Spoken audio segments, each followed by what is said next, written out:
자, 오늘 우리에게 들려주시는 하나님의 말씀 신약성경 마가복음 5장 25절로 34절까지의 말씀입니다. 여러분 가지고 계시는 신약성경 61면에 나와 있습니다. 61면 맞죠? 글자가 잘 안 보이네. 25절로 34절 말씀 우리 한 절씩 교독합니다. 제가 먼저 읽겠습니다. 12해를 혈루증으로 앓아온 한 여자가 있어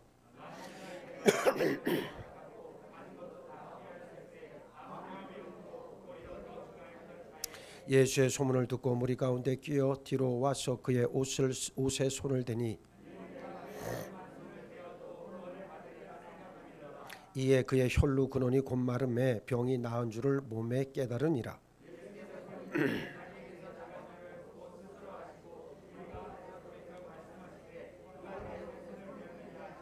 제자들이 여짜오되 무리가 애워싸 미는 것을 보시며 누가 내게 손을 대었느냐 물으시나이까 하되 여자가 자기에게 이루어진 일을 알고 두려워하여 떨며 와서 그 앞에 엎드려 모든 사실을 여쭈니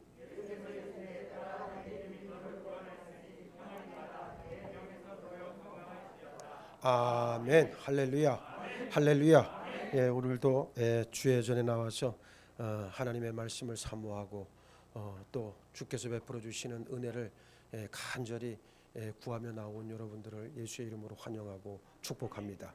오늘 본문에 있는 말씀을 통해서 내 믿음이 너를 구원하였으니 라는 제목의 말씀을 여러분들에게 전합니다. 내가 그분의 옷에 손을 대기만 해도 병이 나을 것이다. 혈루병 여인의 고백은 참으로 놀랍고 담대한 그러한 믿음의 고백입니다. 이 고백은 흔들리지 않는 믿음으로부터 말미암았어요. 한 사람의 행동과 또 생활 속 모든 일들은 그 사람의 속마음에 따라 움직여지고 드러나고 나타나집니다. 내 마음 속에 무엇이 자리하고 있느냐에 따라 삶의 내용이 결정되는 이치입니다. 이런 의미에서 그리스도인을 그리스도인답게 하는 가장 중요한 요소는 하나님께 대한 시인과 그리고 경외함, 내가 받은 진리에 대한 확신이 무엇보다 중요합니다. 예수님은 마가복음 11장 23절에서 내가 진실로 너희에게 이르노니 누구든지 이 산도로 들려 바다에 던져지라 하며 그 말하는 것이 이루어질 줄 믿고 마음에 의심하지 아니하면 그대로 되리라 말씀했습니다. 본문에 등장하는 주인공인 여인은 혈루병을 앓고 있었다고 성경은 말씀합니다. 혈루병이라고 하는 것은 만성적 자궁출혈을 일컫는 부인병에 속한 병이에요. 그런데 여인은 12년 동안 이 병으로 고생하고 있었습니다. 병을 고쳐보려고 의원들을 수없이 찾아다녔을 것이고 그로 인해 재산도 거진다 탕진했을 것으로 추측합니다. 그럼에도 불구하고 병은 전혀 나아지질 않았고 오히려 병세는 더 악화됐습니다.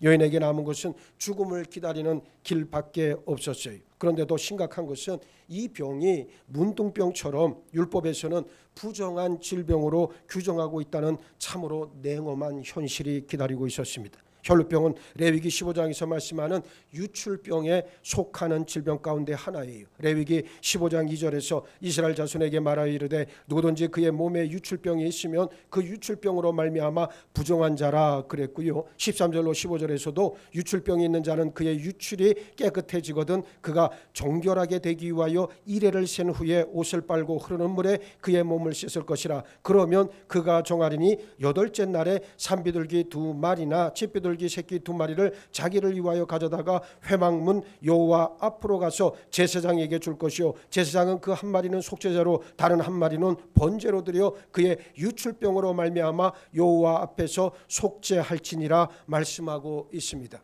부정한 병에 걸린 사람은 부정하다는 이유로 성전에 갈 수도 없고 제사에 참여할 수도 없었습니다. 그리고 부정한 사람이 만진 모든 물건 또한 다 똑같이 부정하게 되기 때문에 다른 사람들과 어울려서 함께 생활할 수도 없었습니다. 결국 이 여인은 세상에서 사회에서 격리되었고 신앙적으로도 죄인으로 인정돼 버림받았어요. 병이 낫기 전에는 결코 사회로 그 공동체로 복귀할 수도 없었고 하나님의 성전에 갈 수도 없었습니다. 여인 앞에는 오직 절망뿐이었어요. 절망은 죽음에 이르는 마음의 병을 가리키지 않습니까? 믿음이 있는 사람에게 절망이란 정말 심각한 영적 질병이 됩니다. 이 절망이 결국 하나님을 믿지 않는 불신의 경지까지 끌고 가기 때문에 우리는 심각하다 말하는 거예요. 여러 가지 상황으로 인해 절망하거나 포기해서 될 대로 되라 삶을 내던지는 사람들이 참 주변에 많아요. 그리스도인이라고 해서 예외는 아닙니다. 어쩌면 그리스도인들이 더 심각한 지경까지 추락할 수 있다는 것을 우리는 시인해야 합니다. 믿음이 옅은 상황에서 삶의 고난까지 겹치면 쉽게 절망하고 끝내 하나님을 부인하는 상태로 떨어지는 사람들을 많이 봅니다. 그런데 본문 속 혈루병 여인은 자신에게 주어진 상황이나 여건, 환경을 완전히 뒤집어 버립니다. 절망에서 희망으로 뒤집었고 고통을 즐거움으로 반전시켰고 버림받은 무관심의 대상에서 관심의 대상으로 다시 세워졌고 죄인의 자리에서 구원의 자리로 역전시켰습니다. 어떻게 한순간에 그렇게 될 수 있었을까? 첫째, 예수님을 온전히 붙잡았기 때문에 가능했습니다. 절망 속에 하루하루를 살던 혈루병 여인에게 한 가닥 희망, 소망이 생겼어요. 예수님에 대한 소문을 들었습니다. 예수님이라고 하는 분이 사람들의 온갖 질병을 고쳐주시고 죽은 자까지도 살린다라고 하는 놀라운 이야기를 들었어요. 여인은 마침내 예수님을 붙잡아야 되겠다 작정합니다. 드디어 예수님을 만날 수 있는 기회가 찾아왔습니다. 여인은 절박함으로 망설임 없이 예수님께로 나아갑니다. 어쩌면 자신의 삶에 있어서 주어진 마지막 기회일지도 모르는 이 순간을 놓칠 수 없었기 때문이에요. 이 시대에 우리 영과 육신의 삶을 지키기 원한다면 예수님을 붙잡으시길 바랍니다. 단순히 주일에 한번 예배 참석하는 것으로 영원한 생명과 영광을 얻을 수 있을 것이다 착각들 하지 말기 바랍니다. 예수님은 마가복음 10장 24절로 25절에서 얘들아 하나님의 나라에 들어가기가 얼마나 어려운지 낙타가 바늘귀로 나가는 것이 부자가 하나님의 나라에 들어가는 것보다 쉽다 말씀하셨어요. 천국문이 그렇게 넓지가 않아요. 천국문이 마치 작아서 그 안에는 아무나 들어가는 게 아니, 누구라도 구원의 문은 열려 있어 그 안에 들어오지만 그러나 진정으로 구원의 문을 통과해 가는 사람은 극히 소수라고 하는 것을 성경은 누누이 강조하고 있습니다. 예수님이 말씀하시는 부자라고 하는 것, 부자라고 하는 사람의 속성이 뭐겠습니까? 재물이 많은 것만을 의미하는 것이 아니고 돈이나 시간, 재능이나 어떤 것이든지 하나님께 대해서는 인색하면서 자신과 자기 가정, 자기 식구, 자기 것을 위해 투자하는 사람들을 가리키는 단어 아니겠습니까? 여러분 진실로 하나님 앞에서 인색해 하지 마시기를 바랍니다. 하나님은 내가 하나님 앞에 헌신한 만큼 헌신한 대로 하나님은 그대로 우리에게 갚아주신다는 것을 꼭 기억을 하셔야 돼요. 두렙돈을 헌금한 여인의 이야기를 여러분들은 들어보셨습니다. 예수님께서 성전에 앉아서 사람들이 연보하는 헌금하는 모습을 유심히 살피고 있었는데 그 중에 한 여인이 와서 두렙돈을 연보궤에 돈을 넣었어요. 여러분 두렙돈이라고 하는 것은 지극히 작은 돈입니다. 단위 자체가 작은 돈이에요. 그러나 이 여인에게 있어 두렙돈은 가진 것의 전부였다. 소유의 전부였다는 것을 우리에게 말씀해 주고 있습니다. 이 여인은 그 연보를 함으로 말미암아 어떻게 됐습니까? 예수님께로부터 칭찬을 받았다는 얘기예요. 오늘날 많은 사람들이 여러분 신앙생활하면서 여러분들 어떻게 하는지 나는 잘 모르겠지만 여러분 중심으로 신앙생활하는 사람들 참 많잖아요. 저기 이쑤시개 빨리 준비 안 됐어? 여기 있어. 여기 한 명. 제발 말씀 좀 들어. 말씀을 안 들을 거면 내가 뭐라 그러지 안 나와도 돼요. 차라리 집에 있어요. 그러나 말씀을 들으려고 나오면 죽기 살기로 말씀을 듣기 바랍니다. 그래야 영혼이 깨어나는 거예요. 까먹었잖아. 어디까지 했는지. 어디까지 했어요 장장로님. 죽기 살기로 한 건 지금 한 얘기고 그 전에 한 얘기. 여기도 한 명 더 추가. 여긴 정신이 온전하지가 않으니까 머리에다가 아주 침을 박아놔야 되겠어. 여러분 보세요. 내가 중심이 돼서 신앙생활을 하니까 어때요? 내가 기준이 된단 말이에요. 내가 힘들고 내가 피곤하고 내가 아프면 뭡니까? 교회도 싹 다 빼먹어. 기도 자리 싹 다 빼먹어. 그러면서 하나님은 찾아요. 근데 하나님 보시기에 얼마나 참 가증스럽겠어요. 예수님이 말씀하는 건 뭡니까? 온 마음을 온 정성을 다하라는 얘기예요. 이게 신앙의 기본 요소라는 겁니다. 그런데 자기 중심으로 신앙생활을 한단 말이에요. 이게 얼마나 답답하고 한심한 지경이겠는지.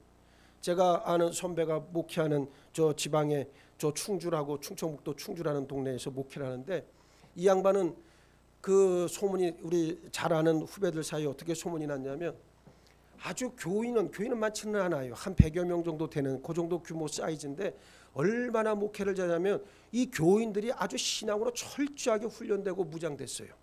그런데 그 교회는 웬만한 새신자들이 들어와도 1년에 뭐 한 20명, 30명씩 새신자가 들어오는데 그 교회에 뿌리 내린 사람은 한두 명밖에 없다는 거예요. 그래서 내가 물어봤어요. 아니 형님 어떻게 해서 그렇게 목사님 어떻게 해서 그렇게 저 많은 사람들이 들어오는데 왜 정착을 못합니까?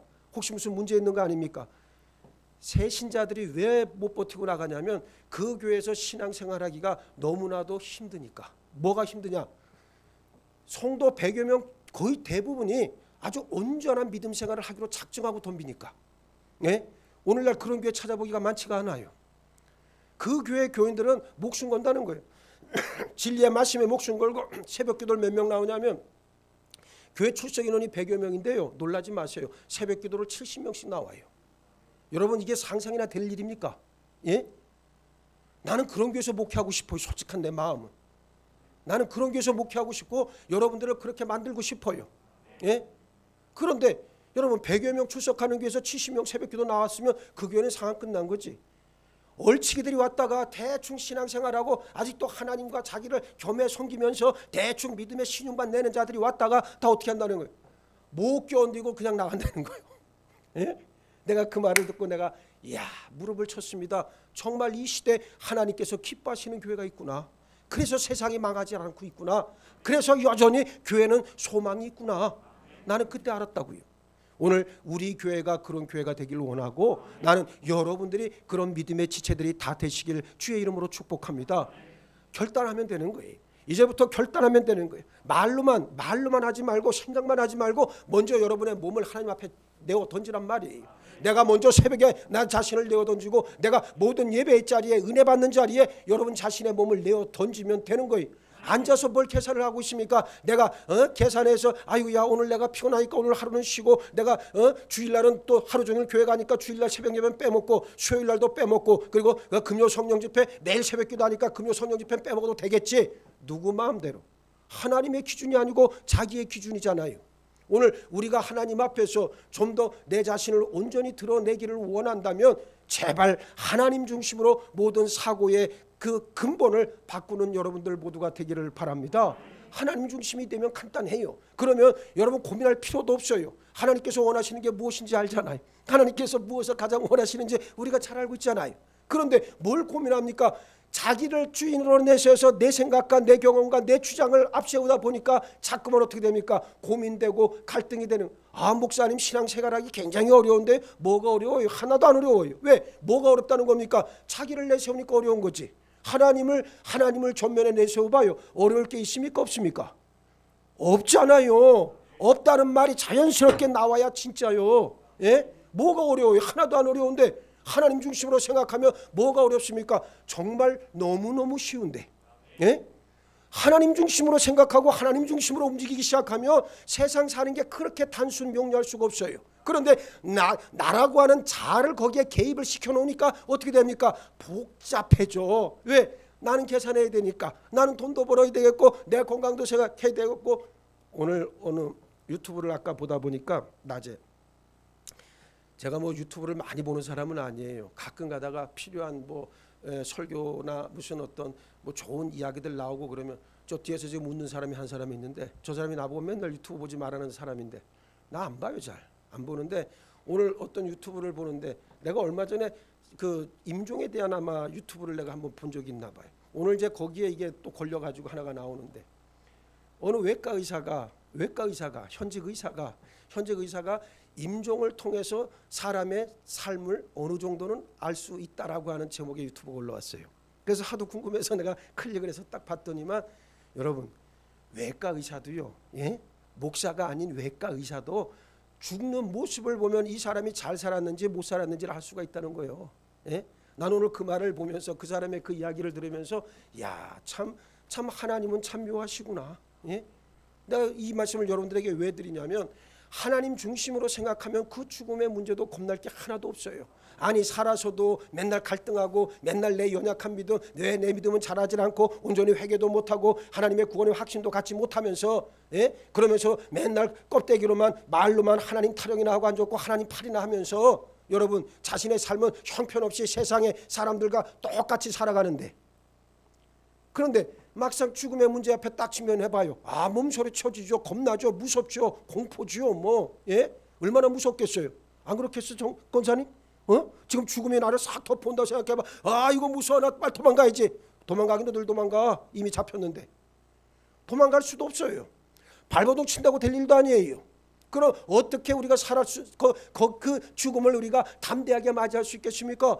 약속만 있으면 우리는 기쁘게 죽음을 맞이할 수 있단 말이에요. 근데 그 약속이라는 게 아무나 막 주어집니까? 평생 개망나니처럼 살다가 그 죽음의 딱 순간에 예수 한번 믿고 회개했다고 해서 됩니까? 사실 그런 건 난 믿지 않아요. 삶을 통해 드러나야 되고, 예수님이 뭐라 그랬어요? 잡히시기 전날 밤에 유월절 그 만찬을 하시기 전에 제자들이 아무도 당신 말을 안 시켜주시니까 사실 여러분들이 그 성경 본문을 읽을 때 유심히 살피면서 읽어야 돼요. 유월절 마지막 날 만찬을 하시는데 이스라엘 사람들은 함께 식사를 하기 전에 뭐부터 해야 돼요? 먼저 정결해야 돼. 정결례를 행해야 된단 말이에요. 손도 씻어야 되고 또 제자는 선생님의 발도 씻겨주고 이런 절차들이 있단 말이에요. 근데 그런 걸 아무것도 안 하시니까 예수님이 조용히 일어나셔서 어떻게 합니까? 허리에 수건을 들으시고 한 놈 죄송합니다. 그 왜 제자들 보고 한 놈 이러니까 예수님의 시점에서 말씀을 드린 거예요. 괜히 오해하지 마세요. 그러니까 예수님이 어떻게 했습니까? 한 사람 다 찾아가서 허리를 숙이시고 그 발을 어떻게 했어? 그때는 세수대야가 있었는지 없었는지 나는 몰라요. 그런데 무슨 통은 있었겠죠. 그러니까 그 통에다 물을 떠가지고 한 사람 발을 다 씻겨주셨어. 왜 씻겨주셨을 것 같아요, 여러분? 하도 제자들이 자기 발을 안 씻겨주니까.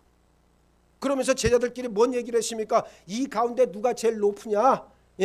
제자들 가운데 누가 제일 높으냐? 예수님은 이제 내일이 되면 이제 저들에게 잡혀서 십자가에 달려 죽어야 되는데, 그런데 이 한심한 제자라는 것들은 앉아가지고 그 와중에 뭐라고 그래? 우리들 가운데 누가 제일 높으냐? 이따위 소리나 하고 앉았으니 예수님이 얼마나 억정이 무너졌겠어요. 그래 예수님이 아무 말씀도 없이 조용히 나가서 제자들의 발을 다 씻겨주셨어. 그러면서 예수님이 하시는 말씀이 뭐라고 말씀합니까? 내가 너희에게 먼저 모범을 보인 것 같이 너희도 그대로 어떻게 해라? 어떻게 하라? 행하라. 행하라 말씀하셨어. 믿어라 얘기하지 않으시고 행하라. 여러분 섬김과 사랑이 뭡니까? 겸손이 뭡니까? 먼저 행해야 되는 거예요. 내가 오늘 아까 딱 오는데 보니까 수건이 이게 손수건이잖아요. 이게 손수건이지. 이게 손수건이잖아. 근데 여러분 이게 염색을 했나 봐. 누런 색으로. 그래서 아주 보기가 때가 안 타게끔 아주 누가 예쁘게 염색을 잘 해놨어. 너무나도 감사한 일이지. 근데 왜 아무 말들 안 해? 내가 지금 이렇게 얘기하는 것은 내 본 뜻이 진이가 뭐라는 걸 알 거 아니에요. 최소한 오늘 양정옥 권사님이 예배를 못 나왔어요. 그래서 저한테 문자가 왔어요. 아까 아침 오후에. 목사님 오늘 일이 많아서 늦게 끝나서 오늘 예배 참석을 못합니다. 죄송합니다. 앞으로 다시는 그런 일이 없도록 하겠습니다. 내가 보이죠? 진짜 그렇게 문자를 보내왔어요. 내가 얼마나 감사해. 그래 바로 응답했어요. 아이고 권사님 잘 알았습니다. 몸 상하지 말고 열심히 잘 사세요. 내가 이랬어요. 여러분 보세요. 내가 여러분들에게 왜 이 얘기를 자꾸만 해야 되냐면 누구를 자랑하기 위해서 이야기하는 게 아니에요. 신앙이 들어가고 믿음이 들어가니까 어떻습니까? 사람이 바뀌잖아. 사람이 바뀌는데 어떻게 바뀝니까? 그를 통해서 열매가 맺어지기 시작을 해. 그 아이들 보세요. 명한이라는 친구 보세요. 키가 지금 벌써 80을 넘어가고 얼마 전만 해도 나보다 작았는데 불과 몇 달 사이에 나보다 키가 더 커졌어. 그러면서 이 녀석이 얼마나 밝았냐면 얼굴이 아주 환하게 밝아졌어. 그리고 아주 인사도 이제는 더 잘해요. 목사님 안녕. 옛날에는 불과 한 석 달 넉 달 전만 해도 말을 시켜도 말을 안 해. 애가 꿀을 먹었는지 어땠는지 앞으로 가서 옆에 가서 얘기를 해도 야 인사 좀 해봐. 인사도 안 해. 지금은요. 먼저 인사하고 먼저 얼마나 밝아졌는지 너무너무 감사해요. 왜? 엄마가 믿음이 생기니까 자녀도 어떻게 된다? 변하게 되더라. 할렐루야. 할렐루야. 내가 여러분들에게 말하는 것은 내가 경험한 것이고 내가 실증적으로 체험한 것이기 때문에 여러분에게 말하는 거예요. 만약에 여러분의 자녀가 뭔가 믿음의 자리에서 떨어져 나갔거나 온전한 믿음을 소유하고 있지 않다면 먼저 내 자신을 들여다볼 것. 들여다봤어? 들여다보고 하나님 앞에, 하나님 어찌하면 좋겠습니까? 나를 먼저 변화시켜 주옵소서. 저 왼수 같은 자식놈을 먼저 변화시켜 주지 마시고 나를 변화시켜 주옵소서. 우리는 심지어 자식한테도 손가락질을 하면서 네가 변해야지, 네가 변해야지. 어미가, 애비가 그렇게 말하지만 아니에요. 내가 먼저 변하면 사는 거예요. 이 원리를 우리는 모르기 때문에 끊임없이 남을 향해 지금도 먼저 행하라고 하는 주님의 음성은 잊어버리고 다른 사람들에게만 강요하는 것이 아니냐, 저는 그렇게 생각을 합니다. 그래서 다음 주부터는 이렇게 염색된 거는 갖다 버리시고요. 이제 새 걸로 갖다 놓으세요. 허연 걸로. 만약에 안 그러면 내가 혼내는 사람이요? 만약에 안 그러면 앞으로 이제 내가 빨아갖고 직접 내가 쓸라니까. 그러지 말고 좀 이런 거는 기본 아니요, 기본. 그래서 여러분들에게 그 말씀을 드리는 거예요. 확실하게 예수님을 붙잡으시길 바랍니다. 그렇습니다. 우리 환경을 바꿀 수 있는 분은 누굽니까? 오직 하나님밖에 없습니다. 그래서 예레미야 선지자도 이를 행하시는 여호와, 그것을 만들며 성취하시는 여호와, 그의 이름을 여호와라 하는 이가 이와 같이 이르시도다 그랬고, 이사야 45장 11절에서도 이스라엘의 거룩하시니 곧 이스라엘을 지으신 여호와께서 이같이 이르시되 너희가 장래일을 내게 물으며 또 내 아들들과 내 손으로 한 일에 관하여 내게 명령하려느냐 말씀하셨습니다. 예수님을 붙잡으시길 바랍니다. 더 이상 머뭇거리지 말고 예수님을 꽉 붙잡아야 삽니다. 예수님을 의지하면 예수께서 우리 환경과 상황을 고쳐주시고 다스리시고 인도해 주실 줄 믿습니다. 둘째, 이 여인은 마음에 흔들림 없는 믿음을 가졌어요. 본문 28절 말씀을 보시기 바랍니다. 28절에서 뭐라고 지금 말씀하고 있습니까? 이는 내가 그의 옷에만 손을 대어도 구원을 받으리라 생각함일러라 그랬습니다. 내가 그분의 옷에 손을 대기만 해도 내 병은 나을 것이다 확신했다는 말 아니겠습니까? 이 고백 속에는 흔들림 없는 아주 확실하고도 아주 요동치 않는 확신의 마음이 그녀 안에는 들어 있었습니다. 하나님께서는 믿음의 길에 들어선 당신 자녀들이 우왕좌왕하면서 흔들리는 세상 사람들과 같이 살아가는 모습을 정말로 보기 싫어하신단 말이에요. 아무리 흔들리는 세상이라 할지라도 주의 자녀만큼은 당당하게 흔들림 없이 앞을 향해 나가길 원하시는데, 많은 그리스도인들이 어떻게 합니까? 세상 속에 섞여서 그저 세상과 같이 살아가면서도 자신의 영적 질병이 무엇인가를 몰라요. 이러니 깜깜이가 됐다는 말을 쓰는 거예요. 진정으로 하나님의 자녀가 되었다면 죽으면 죽으리라 그 결단 외에 무엇이 있겠다는 말이에요.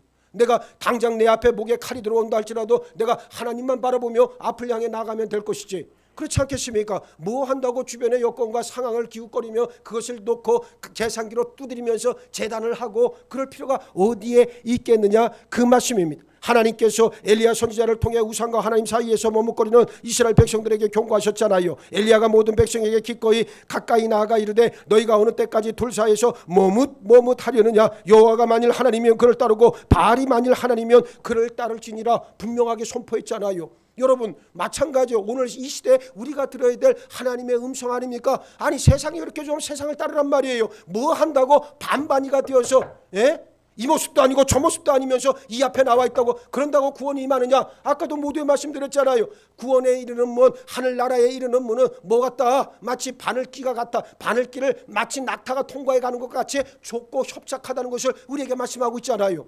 그런데 뭐 한다고 반반이의 모습으로 살아갑니까? 나는 이 시대 젊은 청년들도 마찬가지고, 그리고 청장년들도 마찬가지고, 장년들도 그래요. 평생을 살아도 예수로 인해서 단 한 번도 뜨거운 감격도 없고 성령의 충만한 기름 부으심을 통해 감화 감동이 없는 상태에서 소위 종교 생활을 하는 자들은 반드시 회개하고 깨닫는 역사가 있어야 됩니다. 자신의 그러한 모습을 통해서, 그 완고함을 통해서 여러분 보세요. 이거 목사님 그렇게 하든가 말든가 그건 내 마음이죠. 목사님이 왜 그 말을 합니까? 라고 묻는다면 나는 분명하게 말할 수가 있습니다. 여러분 보세요. 그 완고함 자신만 몰라요. 그게 완고하고 완악하다는 것을 본인만 모르는 거예요. 그러니까 어떠십니까? 늘 언제나 그렇게 살아도 되겠지라고 하는 본인의 만족, 본인의 기쁨만 있는 거지 하나님과는 상관이 없잖아요. 하나님과 상관이 없으니까 어떻습니까? 어떠한 일에서도 정함이 없습니다. 정함이 없으니까 여건과 환경과 상황에 따라 맨날 왔다 갔다 하는 거예요. 조금만 기분 좋으면 할렐루야를 외쳤다가 조금만 다운이 되면 어떻습니까? 하나님이 있네 없네, 뭐 믿음이 이렇고 저렇고 혼자 아는 척은 다 하나, 미안한 말이지만 빈 깡통이다 말이에요. 예? 왜 그러한 자기 자신을 발견하지 못하느냐 그 말이에요. 나는 믿음 생활을 하면서 정말로 내가 소중하게 여기는 심령들은 정말 하나님 앞에 모든 걸 내어놓고 하나님만 바라보고 하나님만 의지하는 그러한 지체들이 교회에 세워지는 걸 나는 바라고 소망할 뿐이지, 그 외에 내가 무엇을 바라보겠어요? 어제도 오늘 새벽에도 잠깐 그런 말씀을 했지만 목사로서 제일 참담한 게 뭔지 아세요? 내가 주의 종으로 부름받아서 30여 년을 지금 하고 있는데 이제 앞으로 한 16년 남았잖아요.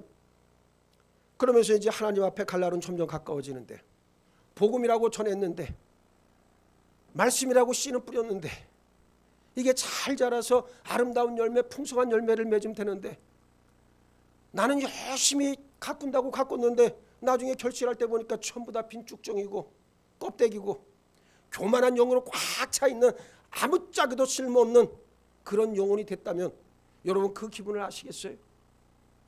내가 그 마음이요. 나는 그 마음을 생각할 때 자다가도 벌떡벌떡 일어나요.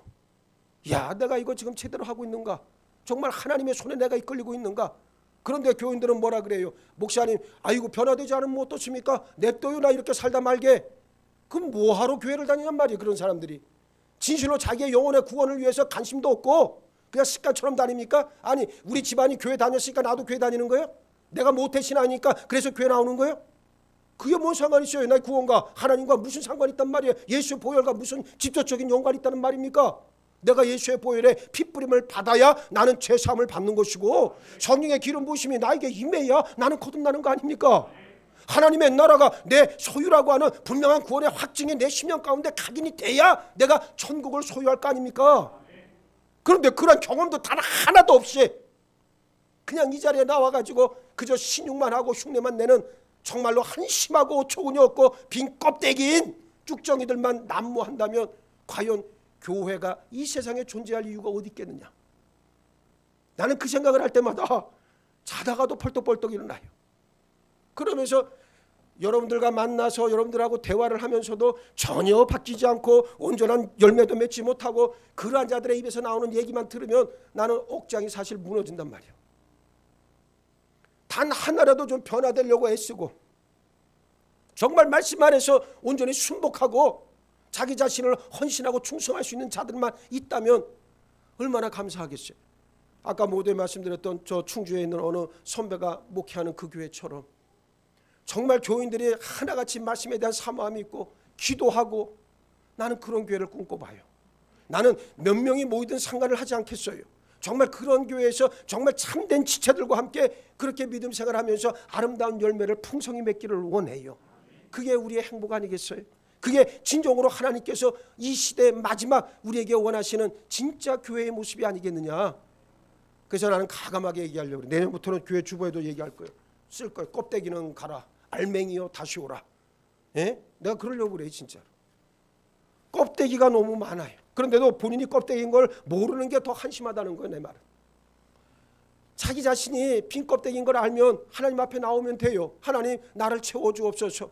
나를 알곡으로 좀 변화시켜 주옵소서. 오늘 이 여인과 같이 이 혈루병 여인과 같이 하나님 나를 좀 만져주시고 나를 좀 고쳐주세요. 그럼 내가 회복되겠습니다. 이 절절한 마음만 있다면 하나님께서 은혜를 베풀어 주실 줄 믿습니다. 교만한 영이 들어가서 깨닫지도 못하고 알지도 못하고 자기 자신이 아무것도 아닌데도 지가 제일 잘난 줄 알고 그런 거만한 영들을 속히 떼어내버리시고 이제는 예수 보혈로 충만해지는 여러분 모두가 되길 주의 이름으로 축복합니다. 자, 그렇습니다. 이 여인은 흔들림 없는 믿음으로 흔들림 없는 믿음을 가졌다라고 하는 것이 얼마나 중요한 말씀인지 모릅니다. 요한계시록 3장 15절로 16절에서도 라오디게아 교회를 향해 내가 내 행위를 아노니 내가 차지도 아니하고 뜨겁지도 아니하는도다. 내가 차든지 뜨겁든지 하기를 원하노라. 내가 이같이 미지근하여 뜨겁지도 아니하고 차지도 아니하나 내 입에서 너를 토하여 버리라. 무슨 말씀 아닙니까? 여러분, 차지도 않고 덥지도 않아요. 미지근한 거예요 이게. 그런데 이게 어떻게 하겠다는 거예요? 예수님은 네가 차지도 않고 덥지도 않으니까 내가 감사하게 받아 마시겠노라가 아니고 어떻게 하겠다는 거예요? 가감하게 토해내 버리겠다는 거예요. 이건 예수님의 말씀이에요. 여러분들이 반반이 믿음을 갖고 있는 한, 하나님 반 세상 반을 갖고 있는 반반이 믿음을 갖고 있는 한, 여러분 분명하게 아시기 바랍니다. 예수님은 그 입을 통해서 여러분들을 내치실 거예요. 예? 차든지 덥든지 분명하게 자기의 색깔을 드러내라고 하는 말이에요. 예?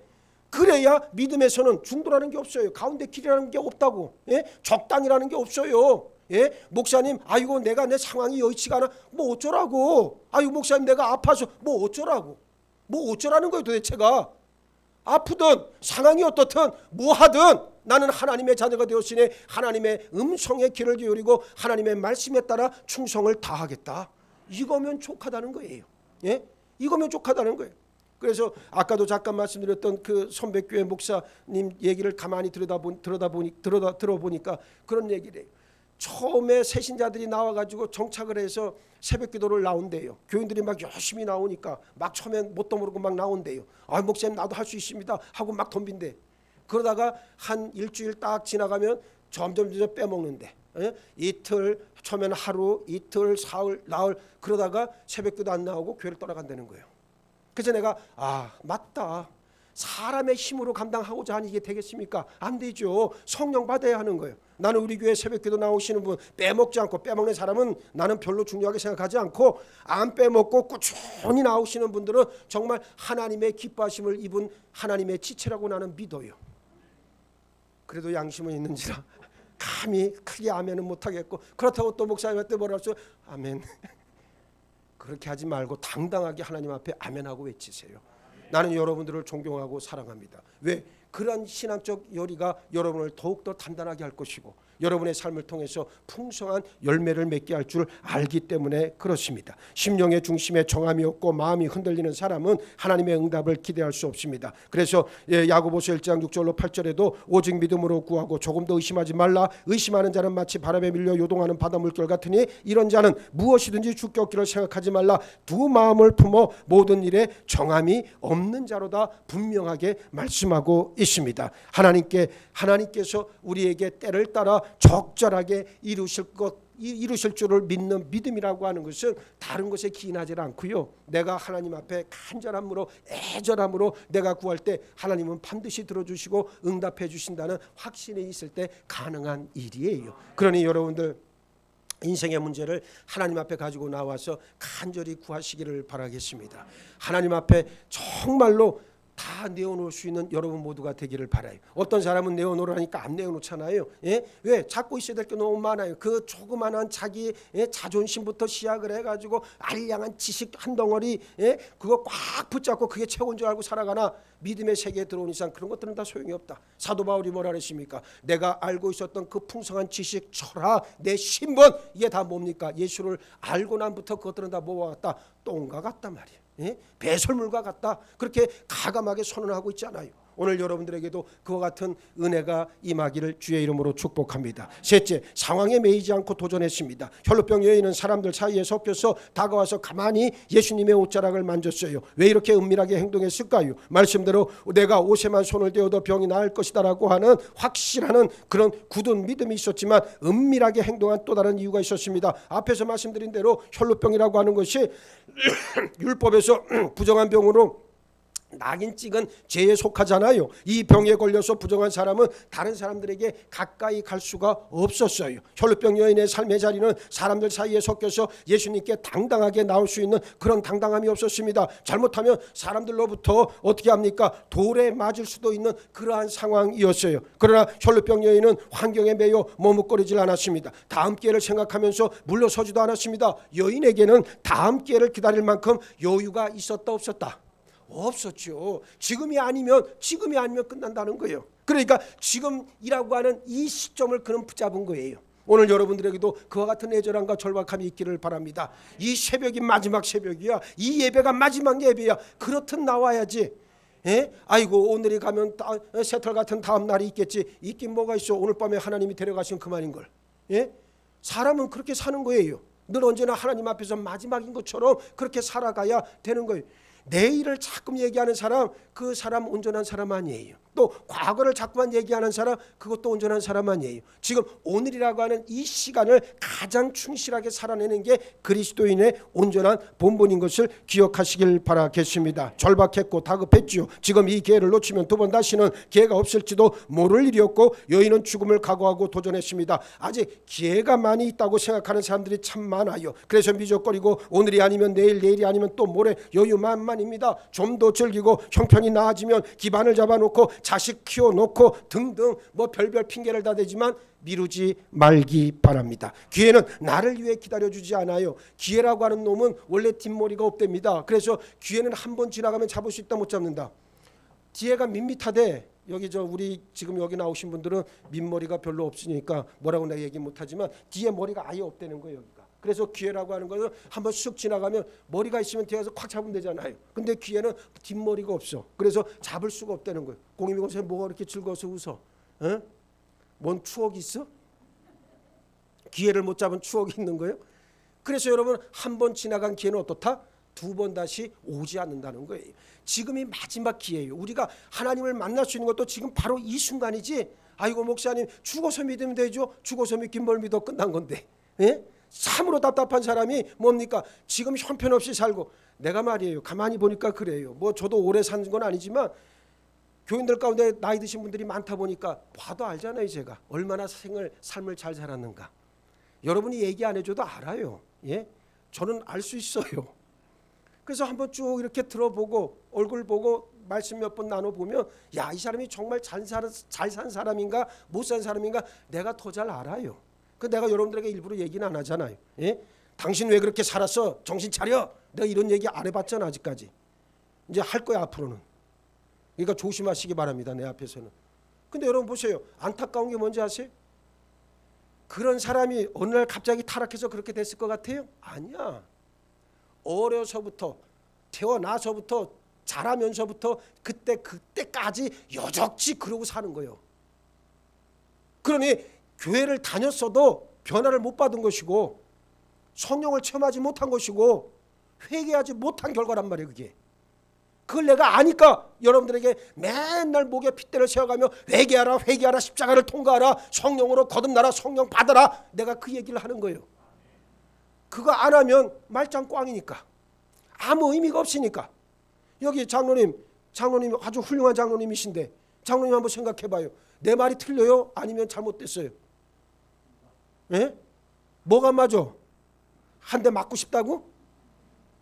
뭐가 맞아? 맞잖아 여러분. 인생을 살면서 어느 날 갑자기 타락해서 사람이 그렇게 된 거 아니에요. 나이 50, 60 먹은 사람 뻔하지. 평생을 그렇게 사는 거야 지금. 예? 산 게 나는 알거든. 아는데 본인만 몰라. 지만 제잘난 줄 알아. 그러니 이건 얼마나 답답해 이거. 예? 쫓아가서 정말 꿀밤이라도 한 대 팍 때려주고 싶은데 그러면 차마 나를 또 고소할까 봐. 차마 그러지도 못하겠고 깨달으라고 아무리 얘기를 해도 못 알아먹고. 그러니 그러한 자들이 교회에 넘치는데 여러분 교회가 잘 될 턱이 있나? 교회가 부흥할 일이 있나? 하나님은 말이에요. 부흥의 역사를 내려주실 때 먼저 죄부터 솎아내시기 시작한다고.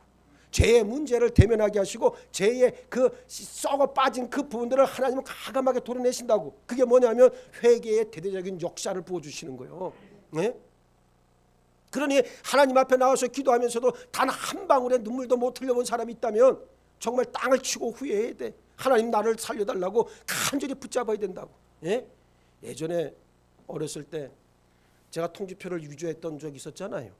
초등학교 3학년 때. 나는 그때 하나님께서 주신 재능이 뭘 위조하면 다 될 것이다 라고 하는 충만한 믿음이 있었어요. 그래서 성적표를 받아왔는데 아 이게 형편이 없네. 그래서 이거 가져가면 틀림없이 한 대 줘 터질 것 같고 그래서 내가 앉아서 하나님 앞에 기도했어요. 하나님 내가 죽게 생겼사오니 나에게 지혜를 주옵소서. 그랬더니만 연필을 가져다 살짝만 바꿔봐라. 그래서 바꿨어요. 그럼 나는 이렇게 해놓고 나면 어머니한테 안 들킬 줄 알았어요. 왜? 우리 어머니는 나보다 똑똑하지 않으니까. 내 생각에 이 멍청한 생각에. 나이가 60 먹고 70 먹고 80 먹은 사람들 가운데도 지금 나와 같은 이런 생각을 하는 자들이 있다고요. 예? 저 사람은 나보다 멍청하니까 저 사람은 나보다 못하니까 당연히 모를 것이다 착각을 한다고. 그래서 위조를 해서 엄마한테 딱 보여줬더니 우리 엄마가 뭐라 그래요? 주의 은혜로 그 모든 것을 다 모르고 내가 원했던 것처럼 모르고 아 그래 아들아 수고했다 공부하느라고 얼마나 고생이 많았느냐 그렇게 칭찬을 한 게 아니라 뭐였다고? 연탄 집게를 잡고서 날 쫓아오는데 저 어린 놈의 자식이 벌써부터 성적표를 갖다가 위조한다고 말이지. 여러분 연탄 집게 맞아봤어? 엄청 아파요. 이건 쇠요 쇠. 그냥 나무가 아니요. 한 대 맞으면 정신이 번쩍번쩍 나. 하도 패길래 내가 나중에는 엄마한테 가서 엄마 다리를 꽉 붙잡았어. 붙잡고 엄마 나 좀 그만 때리라고. 그만 때려. 이러다가 당신 아들 맞아 죽겠다고. 내가 진짜 그랬어요. 초등학교 3학년 때. 나 이러다가 엄마한테 맞아 죽을 것 같다고 막 소리 질렀더니만 그때서야 때리던 걸 멈추더라고. 애절함이 있었거든. 왜? 더는 맞으면 안 되겠거든. 그래서 내가 다리를 붙잡았어. 나도 창피하지. 도망을 갔으면 훨씬 더 잘 도망갔겠지. 근데 어떻게 해서 이 상황을 빨리 끝내야 되니까 내가 어떻게 애절한 마음으로 어머니의 다리를 붙잡고 어머니 그만 때려 주옵소서 소자 죽겠나이다. 그랬더니만 어머니가 거두시더라고. 내가 이 얘기를 조금 재밌게 여러분들에게 각색을 해서 한 얘기에 대해서 그렇지 그 애절함이라고 하는 것, 절박함이라고 하는 것은 우리 삶에 있어서 너무나도 소중한 덕목이에요. 하나님 앞에 나올 때는 더더구나 이 마음이 우리를 두르고 있어야 된다는 것을 잊지 마시길 바라겠습니다. 그렇습니다. 바로 지금 오늘 여기서 결단하고 그 즉시로 움직여야 진리는 나의 것이 됩니다. 예수님께서도 마태복음 7장 7절에서 뭐라고 말씀합니까? 구하라 그리하면 너에게 주실 것이요 찾으라 그리하면 찾아낼 것이요 문을 두드리라 그리하면 너에게 열릴 것이니 말씀하고 계세요. 하나님의 나라는 애절한 심정 가지고 도전해서 차지하는 자의 것이다. 예수님은 우리에게 말씀해 주십니다. 우리에게 주어진 최상의 기회는 바로 지금이라고 하는 바로 그 시점이라고 하는 것을 잊지 마시길 바라겠습니다. 힘들고 괴롭고 아프고 고통스럽다 하는 바로 이 순간이 뭡니까? 기회의 때입니다. 힘들다고요? 괴롭다고요? 여러분들의 삶이 얼마나 힘들고 고단하겠어요. 저도 알아요. 또 피곤도 하지요. 저는 월요일날 말씀드렸잖아요. 월요일날 오후 2시에 한번 뜨거운 태양이 제일 온도가 높을 때 한번 내가 나가서 한번 걸어보자. 그래서 내가 우이천을 가서 동덕여대까지 저 덕성여대까지 걷고 오는데 1시간 걸리더라고. 나 죽는 줄 알았네 그날. 얼마나 더운지. 그러고 나서 바보같이 또 어제는 새벽 예배 딱 끝나고 자 오늘은 새벽에 한번 또 가보자. 그래서 또 갔다 왔네. 오늘 아침에도 일어나서 가려고 마음을 딱 먹었더니만 발걸음이 안 떨어져. 야 이러다 내가 죽겠구나. 걷다가 죽겠구나. 이제 내일부터 또 나갈 거예요. 그래서 무식하게 하지 말고 조금씩. 난 또 한번 걷기 시작하면 또 빨리 걸어요. 그러니까 나한테 1등으로 가야 돼. 누가 내 앞에 가는 꼴을 내가 못 보니까. 그래서 막 걷다 보니까 그렇게 됐어요. 이제 내일부터 조금씩 조절해서 갈 거예요. 제가 왜 이 얘기를 드리냐면 다 힘들어요. 무슨 일을 하더라도 안 힘든 사람이 없어요. 다 힘들어. 여러분들은 사느라고 힘들고 자식 때문에 고통스럽고 뭐 그런 일들 많잖아요. 저도 목회하면서 이 교회 이 건축 때문에 아까도 시행사 대표랑 한참을 제가 막 뭐라고 야단을 쳤지만 저 그래요. 정말 이 몸된 교회 하나 세워나가는 게 이렇게 힘들 거라면 아이고야 하나님 나를 왜 이런 고통의 이 자리에 나를 붙여놓으셨나이까. 난 막 정말 묻고 싶어요 어떨 때는. 그런데도 나는 묻지를 않아요. 왜? 당연한 거니까. 내가 가야 될 길이고 나는 이것 때문에 존재하는 사람이니까. 그래서 나는 묵묵히 그 길을 가고 있어요. 그런데 여러분 힘들다고요? 포기해버리세요. 포기해버리면 그냥 아무것도 안 돼요. 죽도 밥도 안 됩니다. 어떻든 간에 끝까지 붙잡고 있어야 죽이 되든 밥이 되든 양당 간에 결정이 나게 돼 있어요. 나는 여러분들이 그러한 믿음을 좀 가졌으면 좋겠어요. 그래서 하나님의 뜻 안에서 정말 진리대로 살아가고자 하는 그런 아주 투철한 그런 결단력 있는 그런 의지를 가지고 하나님 앞에 나올 때 하나님께서 여러분들에게 기회의 복을 갑절이나 더할 줄로 믿습니다. 기회가 지나가기 전에 예수님 붙잡고 흔들림 없는 믿음으로 결단하시고 도전해서 어려운 여건과 환경 상황을 이겨나가는 우리 창동 제자들 모든 믿음의 식구들 다 되시기를 예수의 이름으로 축복합니다. 축복합니다. 축복합니다. 기회가 지나가기 전에 예수님 붙잡기를 원합니다. 애절함과 절박함으로 예수님 앞에 나올 수 있는 우리 모두가 되게 하여 주옵소서. 흔들림 없는 믿음으로 결단하게 하시고 도전하게 하시고 어려운 환경과 상황도 능히 이겨나가는 우리 장동 제자들 모든 믿음의 식구들로 삼아 주옵소서. 여건 앞에서 좌절하고 낭망하며 오늘도 믿음에 반하는 짓들을 하면서도 전혀 깨닫지 못하는 완고함에 갇히는 우는 더 이상 우리에게 필요 없사오니 따라 내 믿음이 너를 구원하였다, 이 놀라운 말씀과도 같이 우리의 믿음의 강성한 자리에까지 올려치며 하나님의 영광을 드러낼 수 있는 축복의 통로로 하나님께서 세워주시고 함께하여 주옵소서. 감사하오며 우리 주님 예수 그리스도 이름 받들어 기도하옵나이다. 아멘.